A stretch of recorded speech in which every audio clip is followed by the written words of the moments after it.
What's up, guys?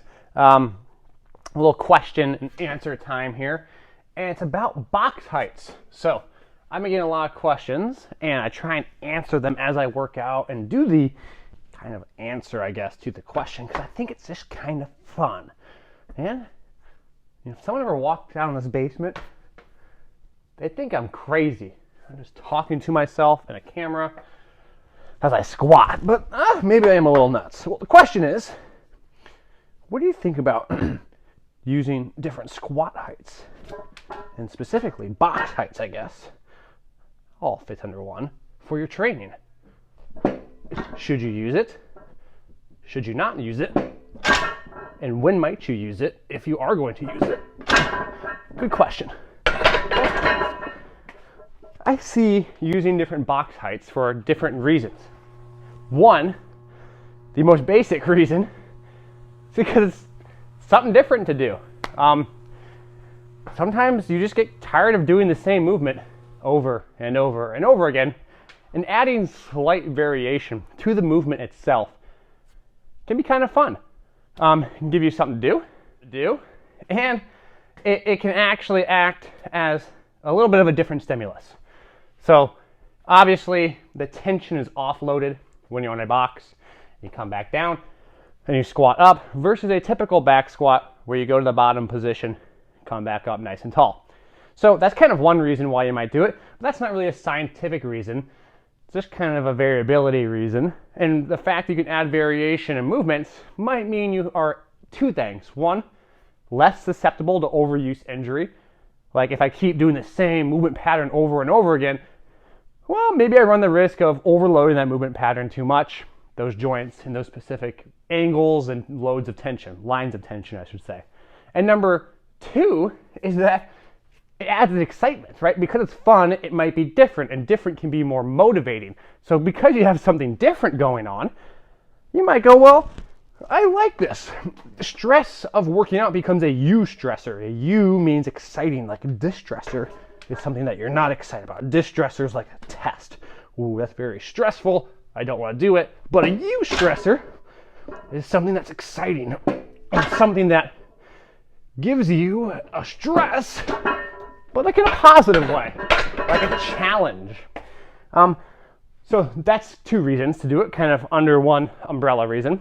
Number two, why might you box squat, is that it gives you a line of demarcation. Like, there's a actual cue, a tangible cue, as to how low you're going to squat. So as a beginner, it can be useful because it can help you find positions, help you find patterns, and help you get used to the movement as a whole. Some coaches really like it because it teaches sitting back in a squat. Whew, a little bit out of breath here, apologize. But, maybe that's not your cup of tea and you just want to use it to modify depth. Totally fine, totally cool, I get it. Number three would be, it can help you, and this is modifying the box height. Why would you pick a higher box? Well, because it gives me more specific loading pattern. If I'm just to do a traditional squat, and I'm only going to come down to say here, if you've ever done them before, they're kind of awkward. I personally like the higher box squat because it does give you a position and understanding as to where to reverse. And the higher the position is, the better you can control, I guess, joint-specific angles. Like in this situation here, you guys can't really see, my feet are a little bit wider than normal. I am not as narrow as I normally am. I'm kind of sitting back, up, nice and tall. Back, up, nice and tall. One more, back, up, nice and tall. And it gives you a little more overload. I can't pop off 3 reps that easy, a 405 on a traditional back squat, but I can do it with a box squat. The height, the stability, the slight offloading at the bottom position, all reasons why you might want to add different position squats, position as in your foot placement, different position as in box height, because it might, again, as I said earlier, be able to control the movement a little better and just work specifically for those demands you're trying to overcome. So I've always thought in my head, it's always interested me, that I can squat, say, 445. Let's just use that number. But when I box squat in a slightly higher position, 445 in the very bottom position of a traditional squat, for a box squat, I could probably squat 500 pounds plus easily, I'd be willing to say. So if I'm trying to overload my tissues and overload specific ranges of motion, if the bottom position is limited to 400 pounds, but just slightly above I can lift 500 pounds, well, how much force potential am I leaving on the table when I squat all the way low? Now, obviously, there's a time and place because you might want to squat low for mobility. You might want to squat low for general movement pattern development. But if I'm just practicing this specific joint angle, this motion right here, should I really be leaving that much force on the table, that much load? The fact that there's a 100-pound difference is quite a bit, right? That's not a little bit, 400 to 500 or 450 to 550. So here I added a little bit of weight here. We'll see how this moves.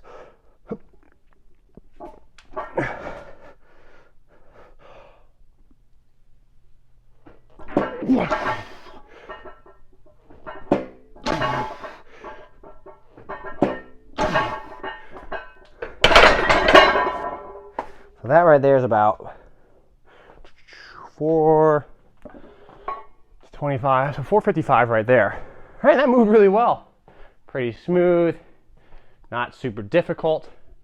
So again, if 450 is my 1 rep max on a traditional ass to grass or to parallel squat, that's great. Serves a purpose. But if I'm working on sport specific range of motion, am I leaving some of that strength on the table? So maybe adding a box squat above parallel can be something that complements my current state of training. So maybe it doesn't need to be my end all be all, but it can be something I can work into my training in a way that helps me safely overload range of motion. So this is just how I do them. As always, if you're doing this at home, have your, everything set up appropriately. Make sure you've done the pattern before. Make sure you use a better box than this. It's kind of a makeshift ordeal. But it's something that I think when you're taught properly, and you have someone there to watch you and supervise you and make sure you know how to do it the first time, it can have some benefits, right? You've seen great programs like West Side Barbell and great powerlifters use this with great success. Maybe there is a clue in that success.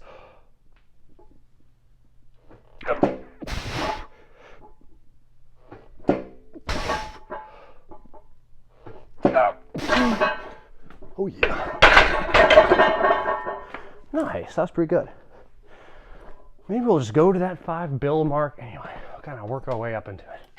Again, for those of you that have kind of seen this before and been with me as I lift these weights, you realize all my weights are mismatched. They are mismatch weights. They are different sizes and shapes. I got 4 45s on here. And then I got a 25. That's this size right here. And then I have a bigger 25. It's this one right here. So, to answer the question, I guess, finally, is yes, I use different boxes and I use bands. I use different heights and movements, pin squats, not pin squats, all these different things. But they're all variations under the same umbrella of purpose. Vertical overload and power, a squat-like movement. So it's not like I'm just doing random exercises and, oh, I'm going to do this stance or that stance or picking random things. No, they're all in the same family. But the variation for me, a lot of times, gives me a more comfortable range of motion, something I haven't done in a while. Also a new kind of stimulus. It's kind of fun to do, right? It's kind of exciting. I like new movements. New movements are fun. New movements make training not so mundane when you're in the basement by yourself. And that was off center.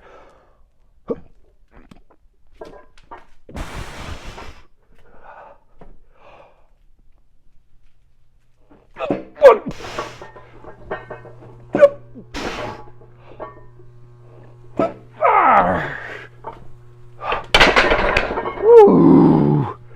Keep those legs moving. Awesome. So, as always, thanks for joining me. I hope I kind of answered your question. Yes, I use different height boxes for different reasons, different times, because it's fun sometimes, because it can teach me to go to a certain depth. It can be a different stimulus. And all in all, I just kind of like doing it. And theoretically, maybe I can handle more load in these positions to allow for better overload. So, as I'm out of breath, thanks for joining. Like, subscribe, follow, share, do what we gotta do. Not easy, a little taxing, kind of fun. Thanks again.